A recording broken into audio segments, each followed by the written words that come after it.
देश का नेता कैसा हो, अरे महाराष्ट्राचा बुलंद आवाज।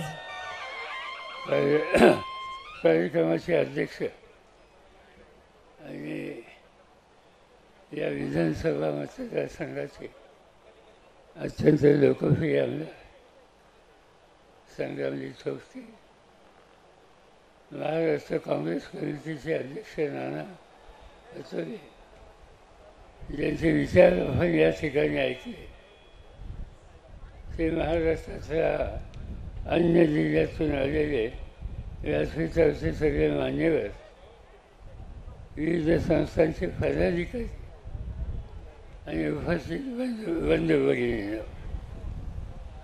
गेले काही दिवस मी महाराष्ट्रामध्ये हिंडतोय।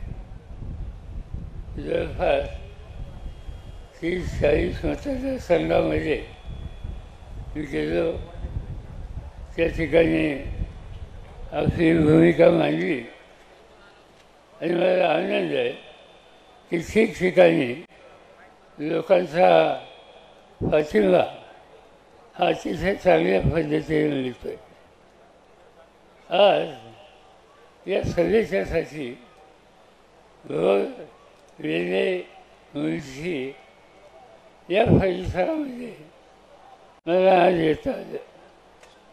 हा सगळा भाग महाराष्ट्राच्या इतिहासाचा एक घटक आहे।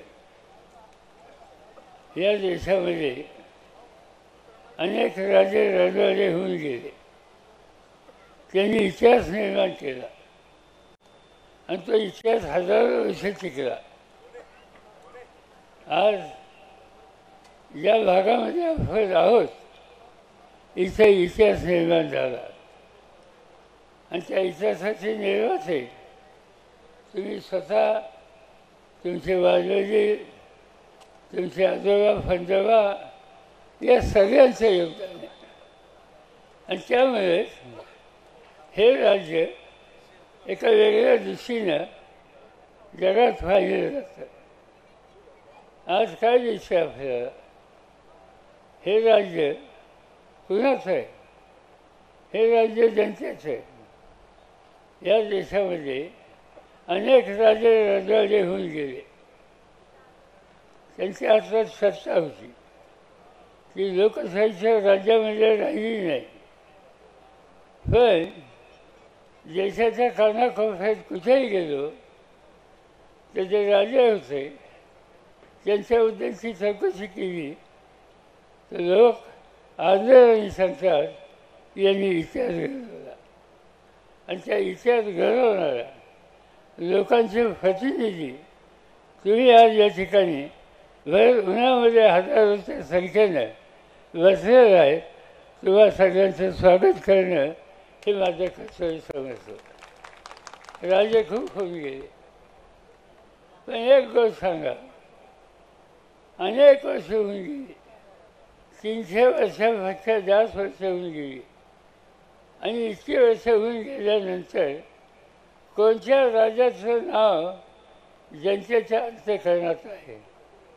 आणि तुम्ही काश्मीरपासून कन्याकुमारीपर्यंत गेला ते एकच नाव लक्षामध्ये राहतं आणि त्यांचं नाव शिवछत्रपती। शिवछत्रपती हे नाव लोकांच्या लक्षात राहतं आणि त्यांनी जे राज्य उभं केलं ते राज्य स्वतःचं नव्हतं। त्यांच्या राज्याला कधी भोसल्यांचं राज्य म्हणून उल्लेख झाला नाही। जसं काही ठिकाणी दिल्लीमध्ये मोगलांचं राज्य होतं, चंद्रगुप्ताचं राज्य होतं, आणखी कोणाची राज्य होती, पण महाराष्ट्राच्या या राज्याला कोणी भोसल्यांचं राज्य म्हणून त्याचा उल्लेख केला नाही। हे हिंदवी स्वराज्य, हे रयतेचं राज्य, हे जनतेचं राज्य आणि म्हणून जनतेचं राज्य प्रस्थापित करणं हे आपलं कर्तव्य आहे। हे समजून शिवछत्रपतींनी एक इतिहास घडवला।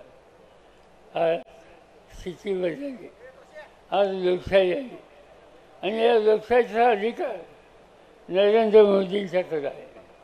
अपेक्षा अशी होती की सत्ता हातात आल्यानंतर हे व्यवस्था त्या सत्याचा वापर तुम्हा सगळ्यांच्या संसारामध्ये काही परिवर्तन करण्यासाठी करतात. पण त्याचं काय घडलं? पण त्याचं हे घडलेलं नाही. आज त्यांनी जे राज्य हातामध्ये घेतलं ते राज्य त्यांना हवं त्या पद्धतीनं चालवण्याचा निकाल त्यांनी घेतला. अनेक उदाहरणं सांगता येतील, अनेक निर्णय त्यांनी घेतले आणि हे निर्णय सामान्य माणसाच्या भल्यासाठी नाही. आज आपण सांगू शकतो की लोकशाहीमध्ये लोकांनी काही राज्य निवडली. आज झारखंडसारखं राज्य आहे, त्या राज्यामध्ये आदिवासींची लोकसंख्या आहे, तिथं आदिवासी मुख्यमंत्री आहे आणि आदिवासींचं राज्य त्या ठिकाणी आदिवासींनी उभं केलं. आज जे देशाचे प्रधानमंत्री आहेत त्यांनी ते राज्य एका दिशेने आपल्या हातात घेतलं. तो जो मुख्यमंत्री आहे त्याला सत्तेवरून बाजूला काढली. आज दिल्ली ही देशाची राजधानी. आज त्या देशाच्या राजधानीमध्ये अरविंद केजरीवाल नावाचे ग्रस्त हे राज्यकर्ते आहेत, उत्तम राज्य चालवतात. दिल्लीकर त्यांच्या कारभारावर अत्यंत खुश आहेत.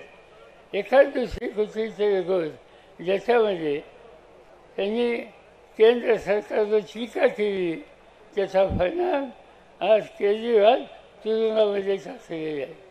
आणि म्हणून लोकांचे प्रतिनिधी लोकांनी निवडून दिले त्यांना तुरुंगात टाकायचं, सत्तेचा गैरवापर करायचा आणि हा देश हुकुमशाहीच्या रस्त्याला न्यायचा हे सूत्र घेऊन आज मोदी पुढची पावलं टाकतायत.